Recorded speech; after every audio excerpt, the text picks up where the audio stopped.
Night hike. Kenneth and I had always shared a love for the outdoors. Growing up in the Swedish countryside, we spent our childhood exploring the dense forests and rugged mountains that surrounded our small village. Now, in our late 20s, the two of us still relished the thrill of hiking and camping, often venturing into the wilderness on weekends. We were seasoned hikers, accustomed to the challenges and unpredictability of nature.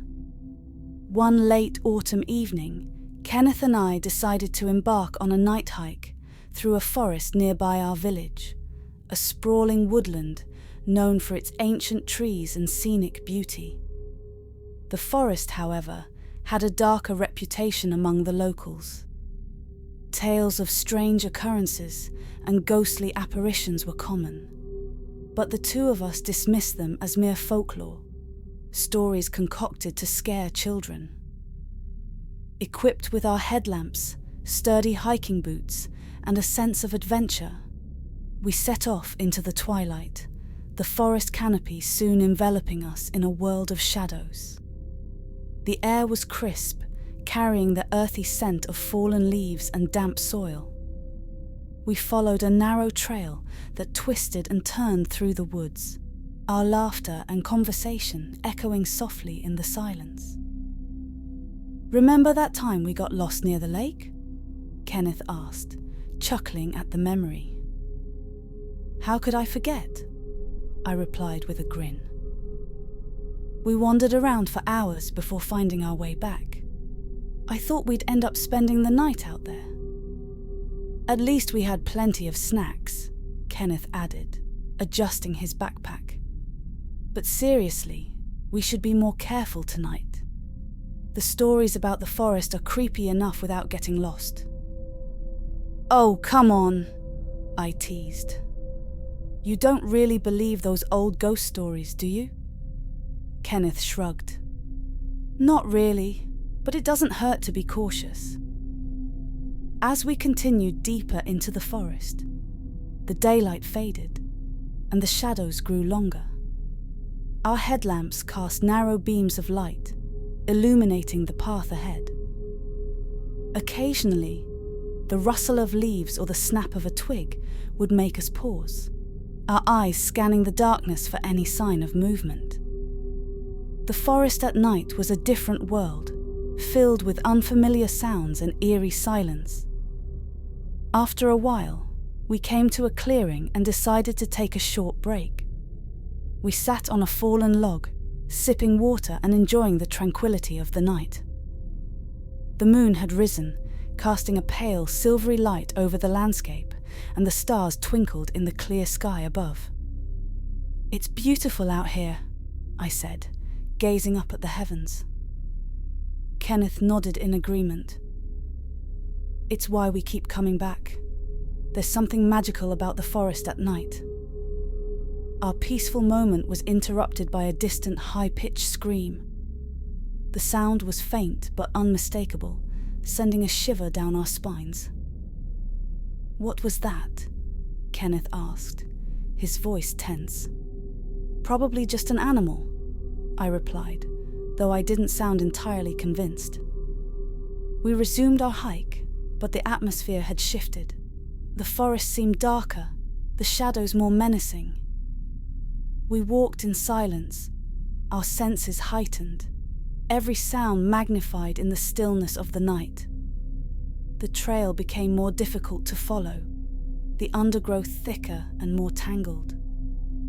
After another hour of hiking, we found ourselves in an unfamiliar part of the forest. The trees here were older, their gnarled branches stretching out like skeletal arms. The path had all but disappeared, and we realized we were lost. "Great, just great," Kenneth muttered, pulling out his map and compass. "We must have taken a wrong turn somewhere." I scanned our surroundings, trying to find any landmarks that might help us orient ourselves. "Let's backtrack a bit. We can't be too far off course." As we turned to retrace our steps, a sudden movement caught our attention. Something darted through the trees ahead of us, moving with unnatural speed and agility. We froze, our hearts pounding, straining to see what it was. "Did you see that?" Kenneth whispered, his voice barely audible. "Yeah," I replied, my eyes wide with fear. "What the hell was that?" We stood there, rooted to the spot, when the figure appeared again, this time closer. It moved in quick, jerky motions, leaping from tree to tree. In the dim light, we could make out a humanoid shape, with long, tangled hair and limbs that seemed to stretch unnaturally. "It's not an animal," Kenneth said, his voice trembling.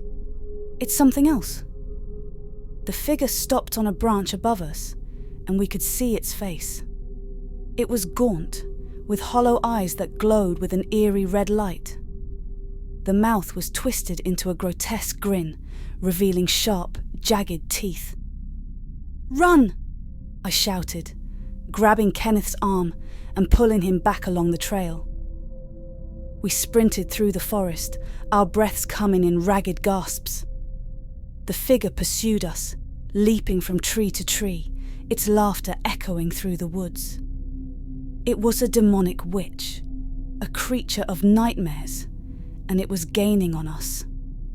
The forest became a blur as we ran, our only thought to escape the horror that chased us. We stumbled over roots and undergrowth, the terrain growing more treacherous with each step.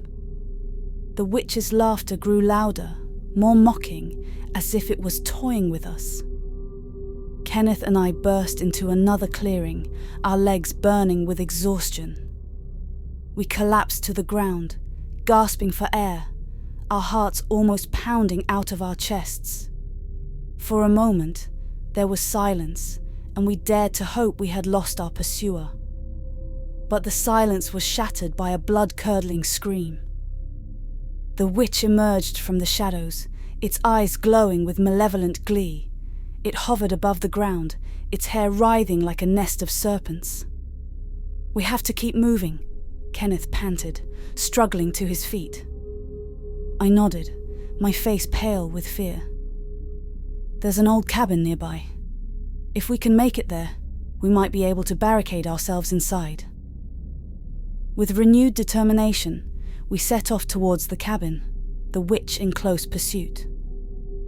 The forest seemed to close in around us, the trees twisting and warping as if alive.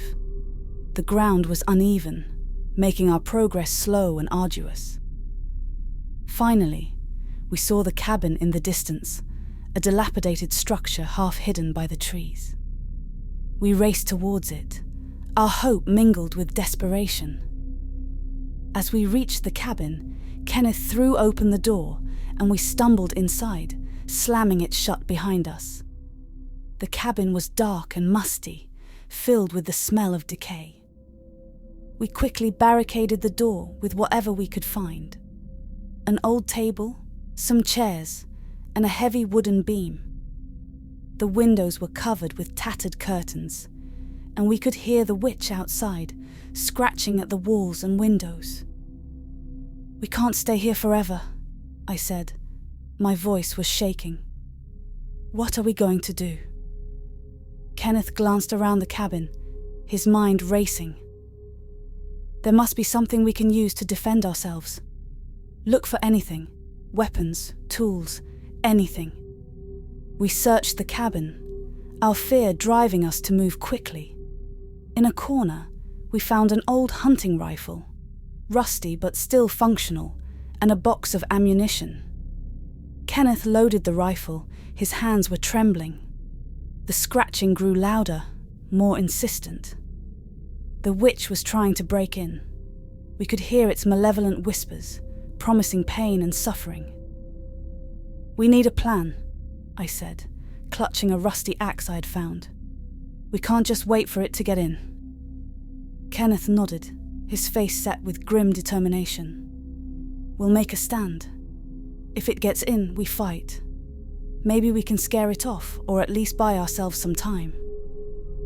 The minutes ticked by, each one feeling like an eternity. The witch's assault on the cabin grew more violent, the walls and windows shaking under its fury. We stood ready, our makeshift weapons in our hands, our hearts pounding with fear. With a final thunderous crash, the door burst open and the witch surged into the cabin. Its eyes glowed with unholy light, and it let out a piercing scream that shook us to our core. Kenneth raised the rifle and fired, the sound deafening in the small space. The bullet struck the witch, but it seemed to have little effect. The creature laughed, a sound filled with malice, and lunged at us. I swung the axe, aiming for the witch's head. The blade connected, but the creature barely flinched. It swiped at me with clawed hands, and I felt a searing pain as its nails raked across my chest. Kenneth fired again, this time aiming for the witch's eyes. The bullet hit its mark, and the creature shrieked in agony, recoiling from the impact. Seizing the opportunity, I swung the axe again, this time with all my strength. The blade embedded in the witch's neck, and it let out a gurgling scream, its form convulsing. For a moment, it seemed as though we might have defeated the creature. But then, with a final hateful glare, the witch disintegrated into a cloud of black smoke, filling the cabin with a choking, acrid smell. We collapsed to the floor, exhausted and bleeding, but alive. We had faced a nightmare and survived, but the experience had left us shaken to our core. The sun was rising by the time we emerged from the cabin, the first light of dawn casting a golden glow over the forest. We made our way back to the village, our steps slow and weary. Kenneth and I had no words to describe what had happened. The witch of that forest was a legend, but now we knew it was terrifyingly real. It took a long time before we did any hikes into the forest at night again. The memory of that harrowing encounter forever etched in our minds. The woods held a beauty that we still cherished, but we had learned to respect the darker mysteries that lurked within. The tales of that forest were not just stories. They were warnings, reminders that some places held secrets better left undisturbed. Now we are the ones warning other people with our crazy story. Thanks for listening all the way through. You are awesome. I hope you enjoyed my content. Please like and subscribe. Good night, and may your dreams be filled with eerie tales.